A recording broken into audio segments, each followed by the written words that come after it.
நம்ம எல்லாருக்கும் ரொம்ப பிடிச்ச, நம்ம ஆவலா எதிர்பார்த்துக்கிட்டே இருக்கிற ரமலான் மாதம் வருவதற்கு இன்னும் கொஞ்ச நாட்கள் தான் இருக்கு. ரமலான் மாதத்திற்கு முந்தைய மாதமான ஷாபான் மாதத்தை பற்றித்தான் இன்னைக்கு நம்ம பார்க்க போறோம். இந்த ஷாபான் ரஜப் மாதத்திற்கும் ரமலான் மாதத்திற்கும் இடையில் வரக்கூடிய ஒரு மிக முக்கியமான மாதம். ஆனா நம்மில் பலர் இந்த மாதத்தை கவனிக்காம விட்டுடுறோம். முஹம்மது நபி ஸல்லல்லாஹு அலைஹி வஸல்லம் அவர்கள் இந்த மாதத்தை எப்படி பயன்படுத்தினாங்க?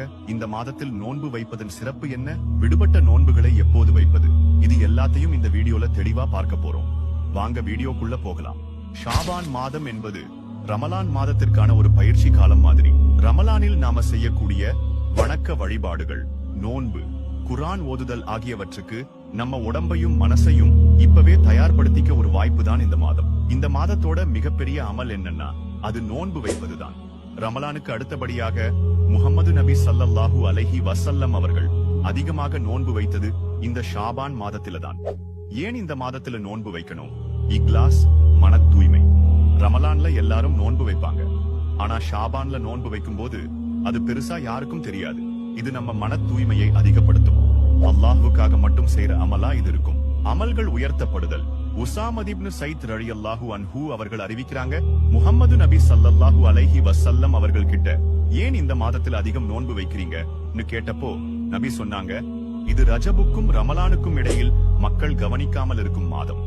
இந்த மாதத்தில தான் அடியார்களின் அமல்கள் அல்லாஹ்விடம் எடுத்துச் செல்லப்படுகின்றன. நான் நோன்பாளியாக இருக்கும் நிலையில் என் அமல்கள் உயர்த்தப்படுவதை விரும்புகிறேன். எவ்வளவு பெரிய பாக்கியம் பாருங்க.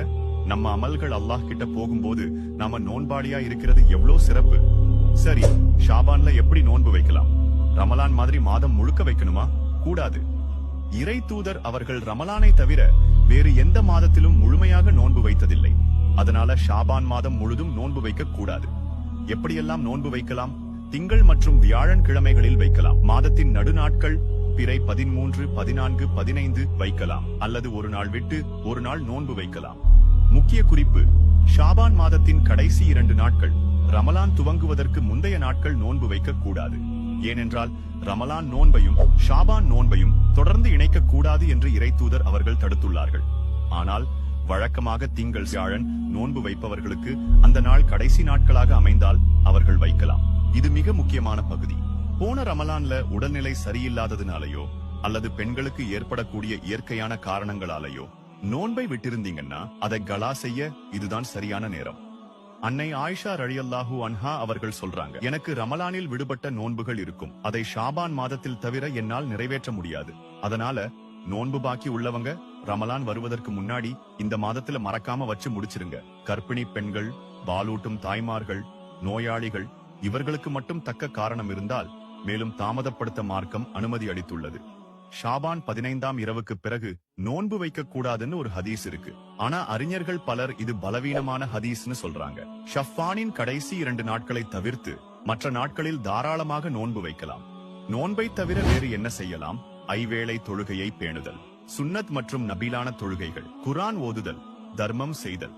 ஷாபானில் நாம செய்யக்கூடிய இந்த சின்ன சின்ன முயற்சிகள் தான் ரமலான்ல நம்மள சோர்வடையாம உற்சாகமா வணக்கங்கள் செய்ய உதவும். இறுதியாக ஒரு நற்செய்தி. சொர்க்கத்தில் ரையான் என்ற ஒரு வாசல் இருக்கு. இது வழியாக நோன்பாளிகள் மட்டுமே நுழைவார்கள்னு முஹம்மது நபி சொல்லியிருக்கிறாங்க. அந்த பாக்கியம் நமக்கும் கிடைக்க அல்லாஹ் அருள் புரிய வேண்டும். இந்த ஷாபான் மாதத்தை வீணாக்காம நம்மாலான அளவு நோன்பு வைப்போம். விடுபட்ட நோன்புகளை முடிப்போம்.